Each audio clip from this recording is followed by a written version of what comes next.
نبی اکرم شفیع اعظم دکھے دلوں کا۔ ابن کمال پاشا رحمہ اللہ کی جو تقسیم ہے اس پہ 4 طرح کے اعتراضات وارد ہوئے۔ ایک تو یہ کہ انہوں نے ایک اہم قسم ہے مجتہد کی، جس کو مجتہد منتصب کہا جاتا ہے، جس کا ذکر شوافی کی کتابوں میں موجود ہے، اس کو انہوں نے چھوڑ دیا ہے۔ دوسرا اعتراض یہ ہے کہ جو مثالیں دی ہیں، ایک تو تعریف کی ہے، تعریف کے بعد جو مثالیں دی ہیں ان مثالوں میں تسامح ہو گیا ہے کہ بعض اعلیٰ مجتہدین کو کم درجے کے مجتہدین میں شمار کیا ہے۔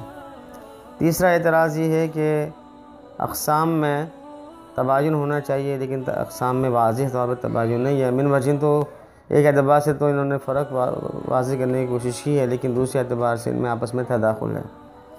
اور چوتھا اعتراض یہ ہے کہ جو اتنے زیادہ اقسام کرنے کے بجائے بس صرف 3 سے 4 قسمیں بتانی چاہیے تھی۔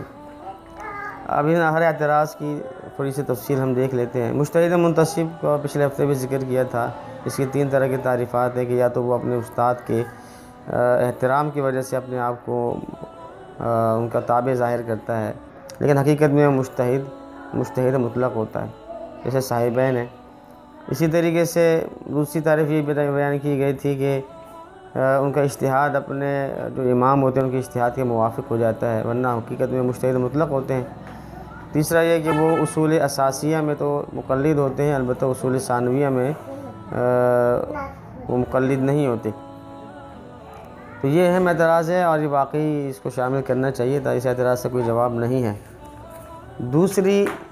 دوسرا جو اعتراض تھا وہ یہ کہ مثالوں میں تسامح ہو گیا۔ اس کو گزشتہ ہفتے واضح کر دیا تھا کہ صاحبین کو مجتہد فی المذہب میں قرار دینا ان کے مقام کے خلاف ہے، ان کا جو مقام مجتہد مطلق کا ہے۔ اسی طریقے سے امام قدوری، صاحب ہدایہ، امام خصاف، امام طحاوی، ان سب کو جو مثالوں میں بیان کیا ہے وہ ان کے درجے سے کم ان کو بیان کیا ہے۔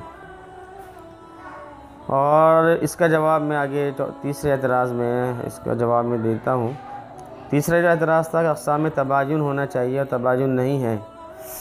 تباین اس سے نہیں، دیکھیں من وجہ تو فرق کیا، جیسے کہ ہم نے پیچھے جو تعریفات میں بتایا کہ وجہ فرق ان سب قسموں میں ہے، لیکن ایک جہت سے دیکھا جائے تو آپس میں تداخل ہے۔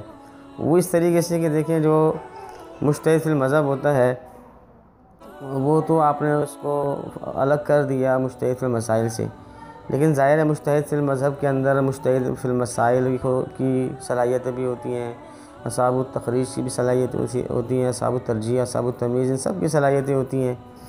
تو ایک اعتبار سے تو یہ تداخل ہو گیا۔ اسی طریقے سے جو مجتہد فی المسائل ہیں تو وہ اگرچہ مجتہد فی المذہب یا مجتہد مطلق نہیں ہے، اس اعتبار سے تو فرق ہے ان میں، لیکن اس میں اصحاب التخریج کی صلاحیتیں ہوتی ہیں، اصحاب التمیز کی، اصحاب الترجیح کی صلاحیتیں ہوتی ہیں۔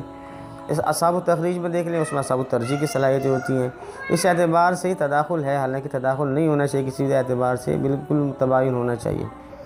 تو یہ دوسرے اور تیسرے اعتراض کا جواب یہ ہے کہ یہ جو تقسیم ہے، جو اقسام بیان کی ہیں وہ شخصیات کے اعتبار سے تقسیم نہیں ہے، بلکہ یہ تو کاموں کی تقسیم ہے کہ ایک مجتہد وہ ہوتا ہے جس کا کام یہ ہو سکتا ہے، اس کا کام یہ ہو سکتا ہے، اس کا کام یہ ہو سکتا ہے۔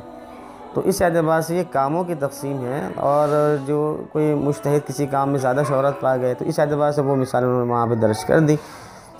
اب مثال کے طور پر امام طحاوی جو ہیں ان کے مسائل میں اجتہاد کے اعتبار سے وہ زیادہ مشہور ہو گئے۔ امام قدوری جو ہے وہ ان کا متن مشہور ہو گیا، تو امام قدوری کو اصحاب التمیز میں اس لیے شامل کر لیا کہ وہ متن لکھ دیا، کہ صاحب کنز کو اصحاب التمیز میں اس لیے شامل کر لیا انہوں نے متن لکھ دیا، اس وجہ سے ان کو اس میں شامل کر لیا۔ اس کا یہ مطلب نہیں ہے کہ وہ اصحاب التمیز ہی ہیں اور اس سے بلند کا درجہ نہیں ہے۔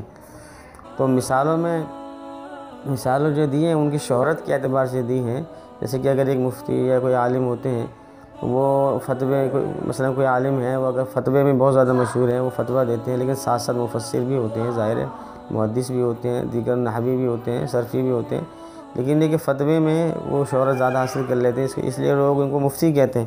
اس کا یہ مطلب نہیں ہوتا کہ مفسر نہیں ہے یا محدث نہیں ہے، یا کوئی عالم صاحب جو ہیں وہ مفسر ہیں زیادہ مشہور ہو گئے حالانکہ وہ فتویٰ بھی دیتے ہیں، حالانکہ وہ محدث بھی ہیں۔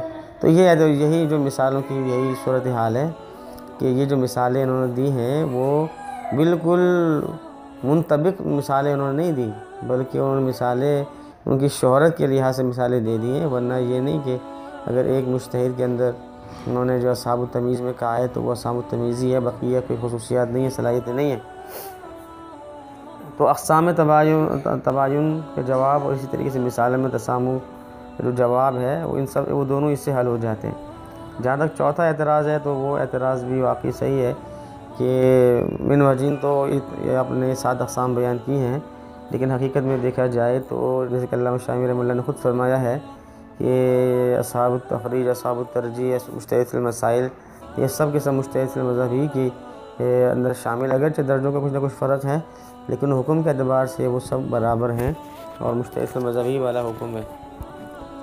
السلام علیکم ورحمۃ اللہ۔